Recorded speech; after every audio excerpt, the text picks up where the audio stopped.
So these are the 12. That's the 12. The courageous 12. Adam Baker, 12 black men Freddie Crawford, that wore blue Raymond Deloach, because they were cops. Charles Holland, St. Pete police officers. Leon Jackson, Also friends Robert Keys, and brothers Primus Killing, and trailblazers. James King, A dozen guys Johnny B. Lewis, who risked their jobs Horace Nero, and their lives Jerry Stouds, for change. and Nathaniel Wooten. This is what the Courageous 12 looked like back in the 60s before they got their nickname. I'm going to alter the picture, though, to show you the nickname they had back then instead. Half officers. We walked this beat here from 5th Avenue to 15th Avenue. That's beat 7.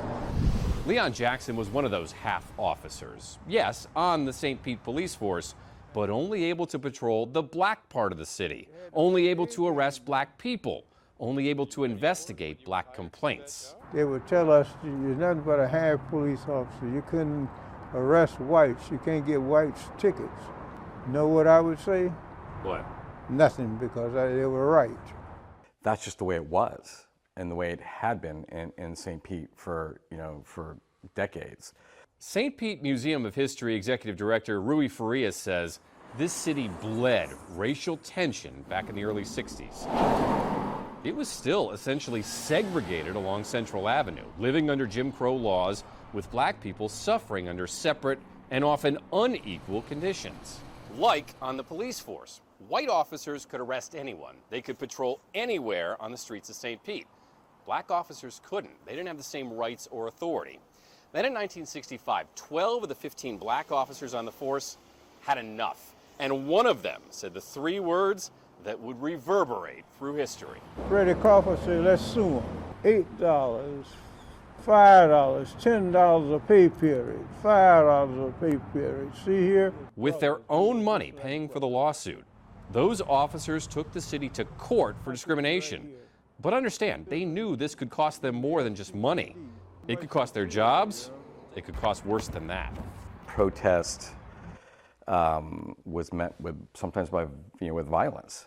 It wasn't just their jobs on the line; it was their lives as well. It was very dangerous for them to do that, and very brave. I never forget it. It took 3 years and 2 courts, but on appeal, a federal judge sided with the Courageous 12. Here's the article about what happened, complete with language that would make your head turn today. But any way you wrote the story, the Courageous 12 had won, and the win sent ripples across America. It created lawsuits all over the country, so they were the first. Tampa followed immediately after that, and then it happened all over the country. Well, you had a lot of drunks, you had a lot of fights. Leon Jackson would become the first black officer assigned to a white neighborhood in St. Pete. Now the mayor of St. Pete is black, and the police chief is black. 60 years after they were called half officers, Leon feels whole. Great pride, great pride. It's an honor for me to do, and it's not a me thing, it's we thing. It's an honor for we 12 police officers. But now, Leon is the only one of the Courageous 12 that's still around. I'm going to carry the baton for those other 11. So at 82, he carries his trusty notebook of articles and pictures, reminding everyone of that time when 12 people fought for fairness and won. Jeff Butera, Spectrum News.